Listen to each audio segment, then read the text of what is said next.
To understand my story, you sort of have to know a tiny bit about trespassing laws in our country, and that we don't have any so long as you're respectful and non-destructive. You can walk over any hills you like, and in my case, camp on any beach of your choosing so long as once you leave the area is how you found it. I used to love camping when I was little. Our family would go multiple times a year with a large group of my parents' friends and their kids. On average, there were maybe 10 of us at a time, which was a bit of a logistical challenge since we always headed out to this one really remote beach on the coast.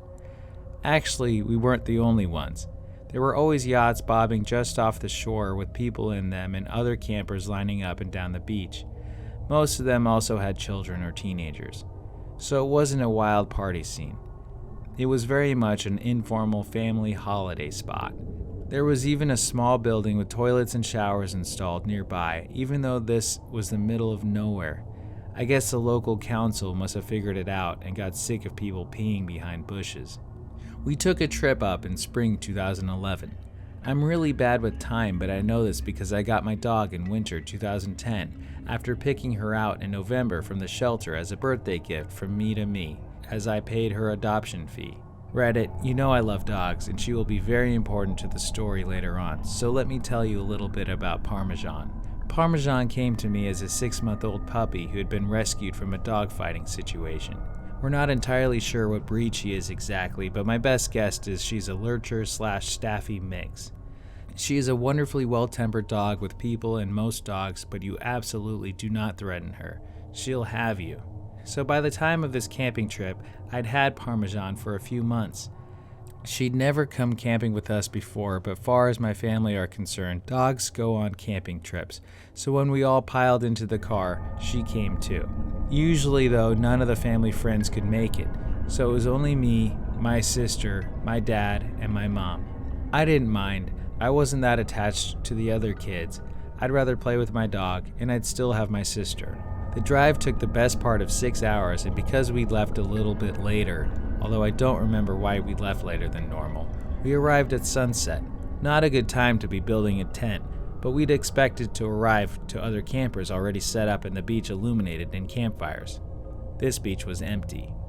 In spite of this, my parents started taking stuff out and trying to build the tent. They asked us to fetch some of the lighter bags from the boot of the car while they sat pointing a flashlight at the sand to see properly. I rolled down the window of the car for Parmesan before getting out. It was pretty hot for that time of year, and I wanted her to have air. Always gotta be looking out for my furry little homie. As we're fumbling about in the dark on a beach in the middle of nowhere, it's pretty spooky. The one road that led us to this beach was circular and had a bridge over the water, meaning you could basically circle around the beach like a big O shape if you felt like it. I wasn't really paying any attention to the road. After maybe 15 minutes of my dad trying to nail the tent into the sand, my mom asked him, "Have you seen that car drive around?" "It's been a few times." My dad kind of shrugged her off. He's sort of like that. I don't know if he said anything back to her, but after a few more minutes, a car pulled up next to ours and someone got out. It was maybe 15 or 20 feet from the cars to where we were, and the light was pretty low, except for the torches. We weren't expecting to see anyone else out here at this point, and I think my mom said, "It must be the security." I don't know why a random beach would have security. I think what she meant was the wildlife trust or something, as occasionally they come down to do their nosy. The guy was walking pretty unevenly. He must have been drunk or high because he had that stagger to him. There was absolutely no way this guy was sober. Cool, a junkie. Not an unusual find, but it's rare to see them in the wild. As he walked into flashlight range, we realized he was carrying a large knife, maybe 15 inches. Although I was small at the time, so maybe my sense of scale was off. I don't like my dad, but credit to him, once he saw this, he got up immediately, holding onto the camping mallet and put us all behind him. The man began to shout wildly at us that we can't camp here and that he was just letting us know. My dad tried to initially be a bit low-key with the guy, told him that was fine and that we'd leave, but this didn't work. He kept coming closer to us, so my dad started shouting and the man kept shouting back. My sister and I were crying. I remember shaking. I was utterly terrified, as I'm sure anyone would be in that situation. It really did seem like that guy and my dad were going to fight. And I'm going to be honest, I didn't fancy my dad's chances. While it's grim to consider, I'm absolutely convinced he would have killed my dad and possibly us as well once he was done, as I don't think my mother would have had the common sense to run with us. I love her, but she's always put Dad and her relationship with him above us. This isn't how it went down. A bolt from the darkness, like a wolf descending on its prey, took us all by surprise. Most of all, the man with the knife. In that moment, Parmesan was the apex predator large canines represent in nature. She got him good by the arm and clamped down hard, ripping his jacket and shredding his skin underneath. He dropped the knife as it had been on the arm she had got him by. He kicked her, he punched her, and eventually got her off. He grabbed the knife from the sand and ran back to his car and drove off. Parmesan didn't follow him. She stayed with us, muzzle covered in blood. Quickly as we could, we gathered our things and all got back in the car, all pretty shook up by the incident. I looked Parmy over. She was okay, but the car's window was much more open than I had left it. We think what happened was when the shouting started, she must have put the paws up on the gap I'd left for her. As it was an old car, we had the rolly down windows and not an electric button.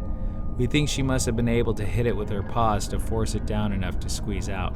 This is not the end of my story. We were all pretty scared, and since we had the dog with us, we couldn't book into a hotel for the night. My parents decided just to drive home so we could all feel safe, but first had to drive into the nearest town for petrol, as they were kind of low. I spent the time trying to clean Parmesan up a little. I'd always loved dogs, but what she'd done for me blew my mind. As we drove into town, we came across a petrol station, but it looked closed. My dad drove up closer and stuck his head out the window to get a better look at the sign. My mom asked what on earth he was doing, and he told her he was trying to see when it opens. Never. My heart fucking sank. Parked in the corner, behind a van we hadn't seen at first, was the man with the knife. He was sitting on the back of his car, using some tissue paper to clean up his arm. It looked pretty bad. Without stopping to refuel or look anywhere else in town, my dad drove straight away, without stopping to refuel or look anywhere else in town. He decided to go to the next town over, but this was removed. The next town over was 60 miles away. He didn't have that much gas. We realized as we began driving, we were going to break down. That's fine, Dad said. We had AAA cover. They'd come tow us home or at least somewhere acceptable for the night. Better than staying in the last town. After driving for maybe 5 minutes, lights flashed us from behind. Another car. The same car the man had been driving. It was him, following us. He must have realized we were low on gas. The next half hour was one of the worst half hours of my life. I had a complete and utter breakdown, as did everyone really. I could tell my parents were trying to keep it under wraps so it wouldn't upset us, but we weren't really little kids. We were both double digits. We knew how dangerous this situation was. The man followed us for 55 miles before he peeled away onto another road. Our fuel meter was on the big red E for empty for the last 10 miles. We were driving on fumes. I don't really believe in God, but if he does exist, this was definitely one of the miracles. Once we got to the next town, we drove into the nearest gas station and refilled to a full tank before driving the rest of the way home. Sister and I slept in the car after that. I only woke up once we made it all the way home, just grateful that nothing worse had happened than that.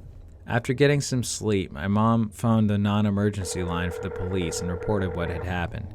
They never got back to her after that, but apparently the woman she spoke to said they may wish to in the future, as he matched the description given of a suspect wanted in relation to a murder charge. No idea if he actually was that guy or just a random psycho. As I said, they never got back to her. So what's the takeaway then? Well, for me it's that I love Parmesan. She's still with us now, old as the hills and twice as grizzled as one of my mom's friends likes to joke. I don't know why she did what she did that day. I couldn't tell you what her thought process was. What I do know is that this poor puppy was born into an environment where they abused and neglected her, only to be rescued and taken to a shelter where her mother and siblings all found homes before her. Despite how badly people had treated her, when I took her home she forgave, but never forgot. I think the saying is, I never trust a person who doesn't like a dog, but I always trust a dog when they don't like a person. They have a very good understanding of human body language, and I think she must have understood how much danger we were in. If you're able to, please adopt. You might find yourself in a situation like mine one day. I promise you, if you're willing to save a four-legged friend's life, they will pay you back tenfold if they're able to, without a thought for their own safety. I paid $78 for my Parmesan's adoption fee, which is a lot when you're a kid, but it chills me to my bones knowing that if I hadn't been so intent on a dog, I might be dead. Any theories? Leave them in the comments below. And remember to like and subscribe. Thank you, and good night.